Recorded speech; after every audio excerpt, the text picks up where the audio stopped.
What's up, everybody? Sorry for the long layoff. It's been like a week between videos. Well, almost a week. I've been really busy, like I've told you guys I was going to be. But now we're back. Didn't get a chance to make the review video. This is going to be the breakdown video for week 8 because I don't feel like coming on here and making another one tomorrow. We'll make the review really quick. Like always, guys, before we get into the content, if you enjoy the content, like the video, subscribe to the channel, leave a comment below. Tell me what you're on this week, what you're not on this week. Always some good dialogue going on in the comment section.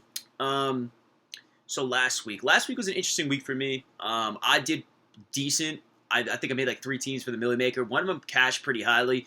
But like I told you guys, I really didn't like the fact that the Millie Maker was $10 and double the entrance. I don't like that. That means you have to get like a crazy score. Chase Edmonds, man, like, okay, who cares? Like, I wasn't on him.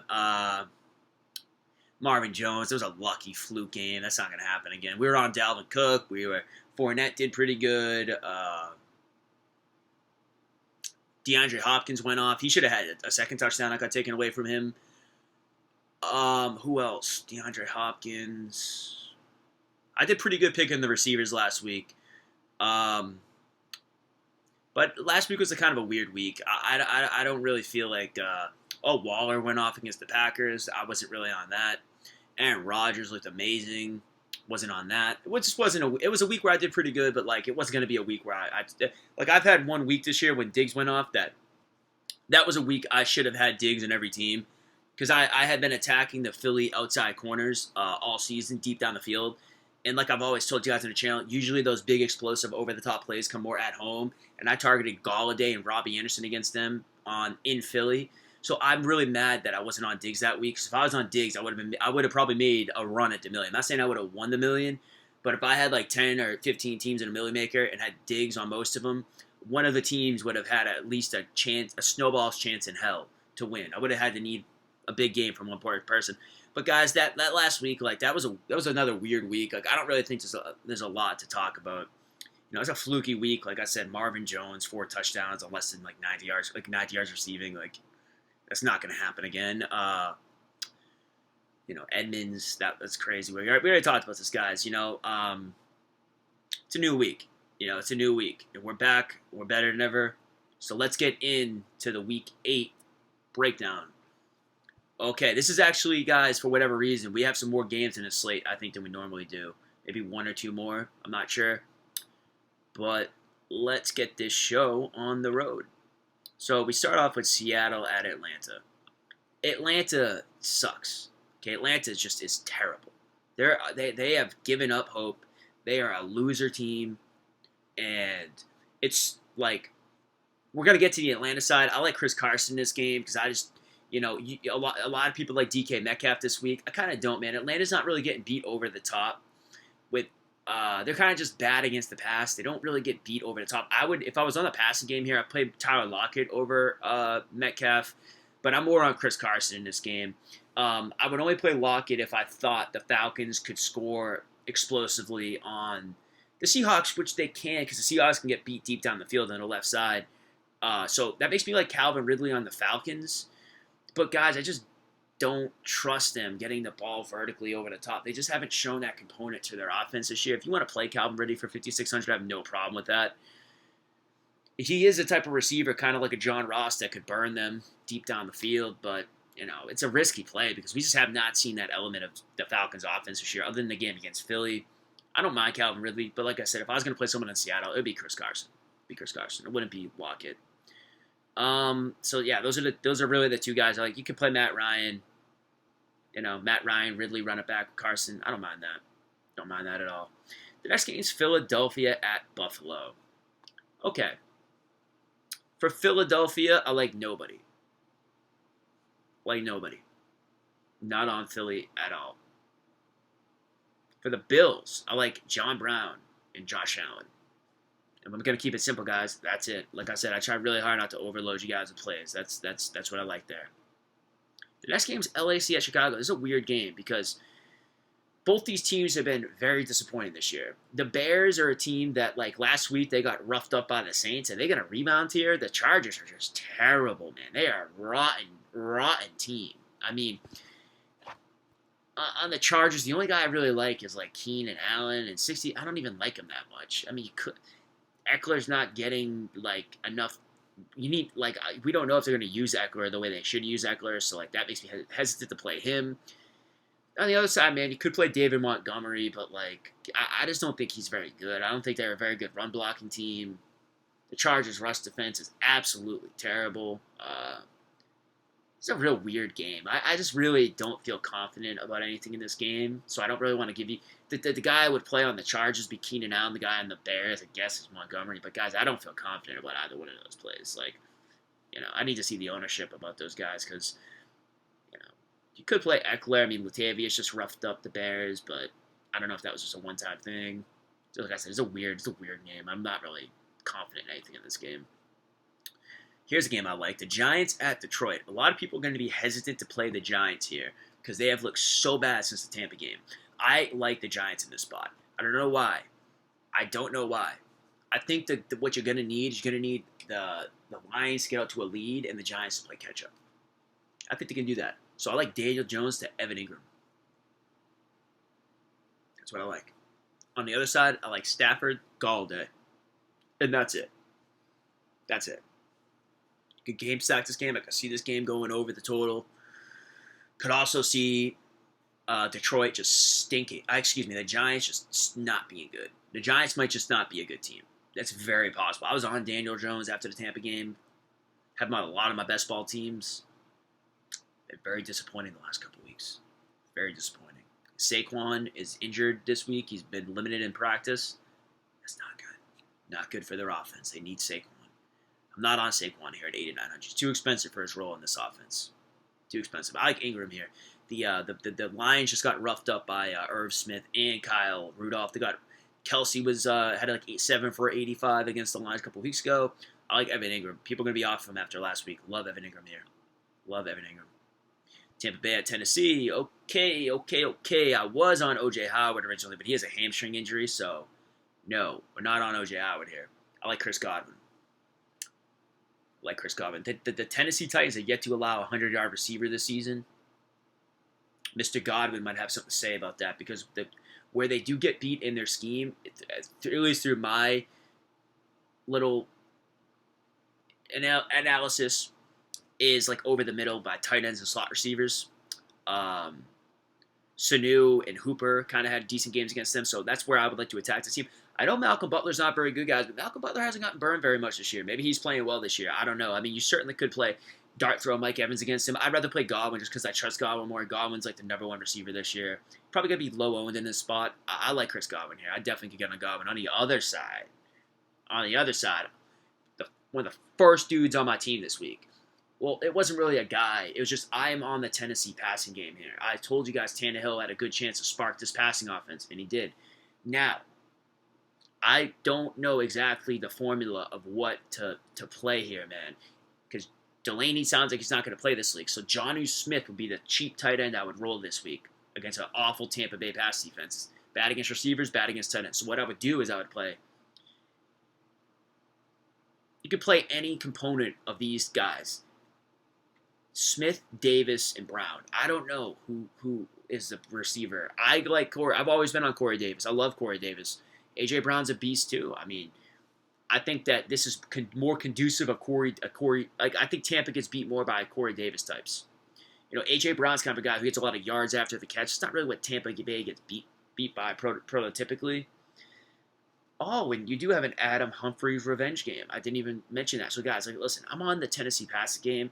I really don't specifically know because Tampa's so bad against all positions of the passing game that I really don't know what I'm going to target on Tennessee yet. But I'm on the passing game here, and I like it. I like it pretty. I like it. I like it a lot. Denver at Indy. Interesting game. On Denver with Emmanuel Sanders trade. I'm going to call it Sutton here. I love Sutton this week. And another guy you could play on the Broncos is Deshaun Hamilton. Cheap dart throw in tournaments, man. 3,300.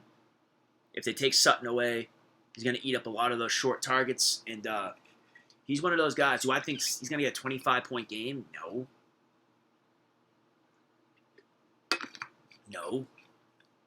We've seen this with Jared Cook, though, guys. When the guy's super cheap in a nice match and a pretty good matchup, all he has to do is get you 15 points, and he hits value, and he can load up on other high-priced players on your team.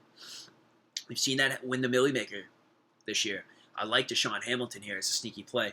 You can't play Phillip Lindsay. I mean, we all know the Colts are bad against running backs, specifically pass-catching screen running backs, but I've never been a Phillip Lindsay fan. I just don't like him at all. I think he's a prick, and I just don't like him, so I don't like playing Phillip Lindsay. On the other side, I like nothing. Cincinnati at the Rams. On Cincinnati, we're going to be going with Tyler Boyd. We've already seen Chris Godwin kill the Rams from the slot. We've seen Kittle have a nice game against them, going over like in the intermediate, short, middle of the field. So I like Boyd here. Boyd's getting popular, though, so we need to monitor that. Guys, the Cincinnati team is awful. They are terrible. They are rotten. They're terrible. I don't know if it's by design or they're just this bad, but it's embarrassing, bro. Fucking embarrassing. It's embarrassing, bro. On the other side,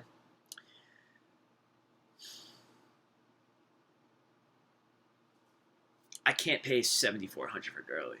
He's going to be popular this week, guys. I can't do it, man. He looks terrible. You're going to have to hope Gurley falls into the end zone like 3 times. Can't do it, man. It's like a 0 in the passing game when they're playing from out in front. Just can't do it, man. I wish, because Malcolm Brown's been ruled out already with the ankle. I wish they would feed my man Darrell Henderson, because he is going to be a fantasy superstar eventually. He is, man. Darrell Henderson's going to be a beast. Go watch Matt Waldman on YouTube break him down. Even against the Falcons, man, Grady Jarrett had him like wrapped up in the backfield. Grady Jarrett's a really good player. And Darrell Henderson like got out of it and got like a 4-yard gain. Todd Gurley couldn't do that. I don't know why they're not giving Henderson more touches. I looked at his box score last week. He did get 12, and Gurley got 17 touches. But a lot of Henderson's touches, I think, were at the end of the game when they were blowing him out. But I just hope Henderson gets touches this week because he could kill this Cincinnati defense. Can't play Gurley here. If I was going to play somebody on the passing game, I'd play Cooper Kupp because I love Cooper Kupp. I think Cooper Kupp's a savage and a beast this year. Probably going to be kind of low-owned. But Cincinnati got roughed up by D.D. Westbrook in the slot, so I would go right back to it. I could play Cooper Kupp here. He'd be the guy I'd pay up for on the Rams, and if I was going to dart throw, maybe can go with Darrell Henderson and just kind of hope the game blows out, and Henderson gets a lot of late run, and he busts a big play because he's certainly capable of it. So that's what I like here. Arizona at New Orleans. Larry Fitz is my play on Arizona, and on New Orleans, I do like Latavius, but I feel like it's a little point chasey spot. He did kill Arizona last year when he was on the Vikings, but I don't know what I like here. I think I like the Saints defense the most. I like the Saints defense, I think, the most here. I really don't like this game all that much. The Jets at the Jags. News rumors today, Robbie Anderson might get traded. Watch out for that. That might severely affect what we do here. The Jags, man. I mean,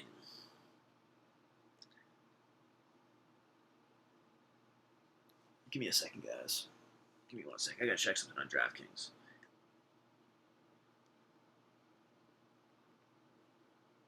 Sorry about this, guys.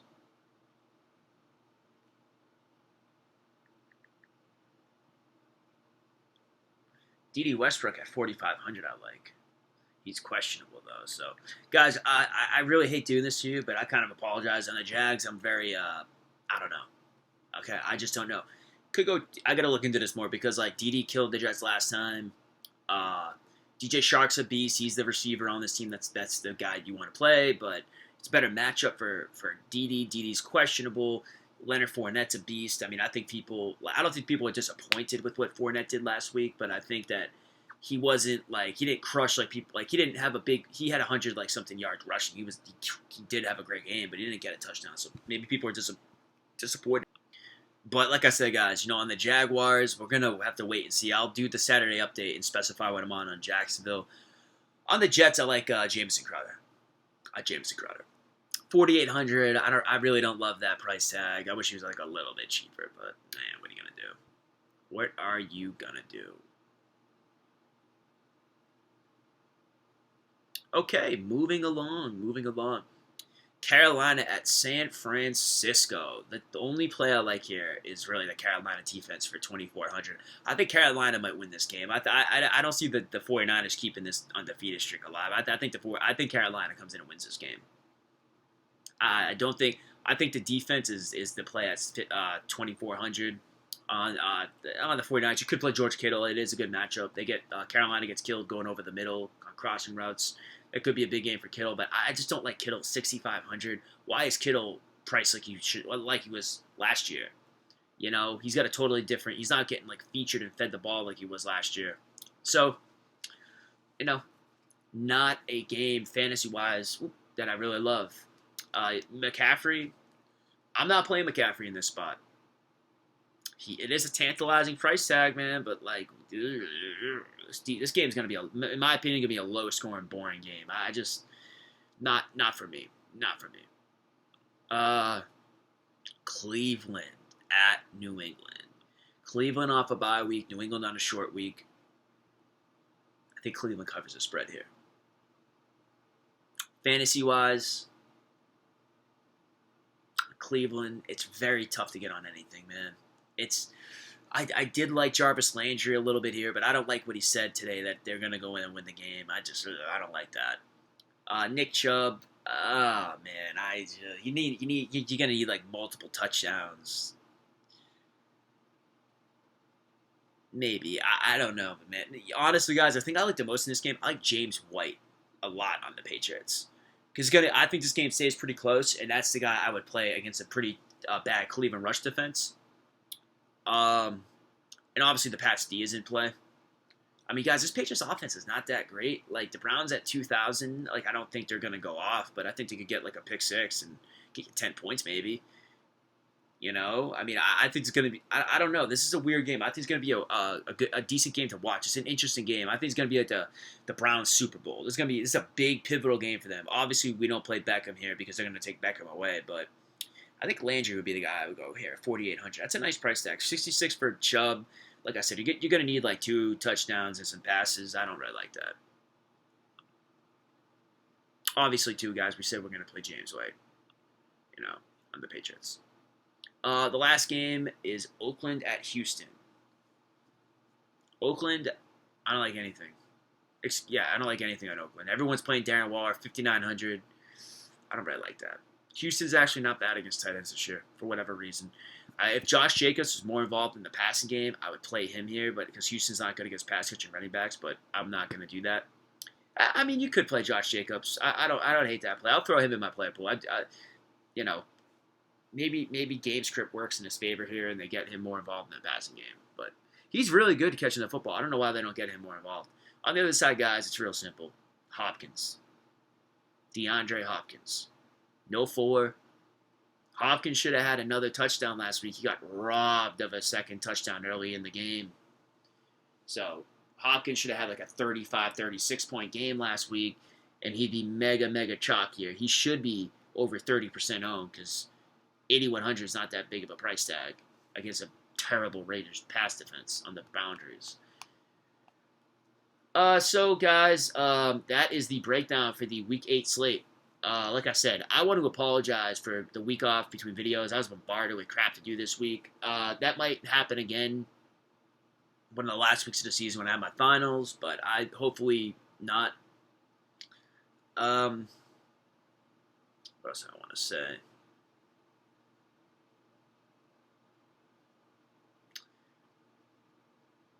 Yeah, I don't know, guys. If I give anyone any advice, play the plays you feel good about. Like we've talked about, guys, this is a weird season. A lot of the running backs are just not that good this year.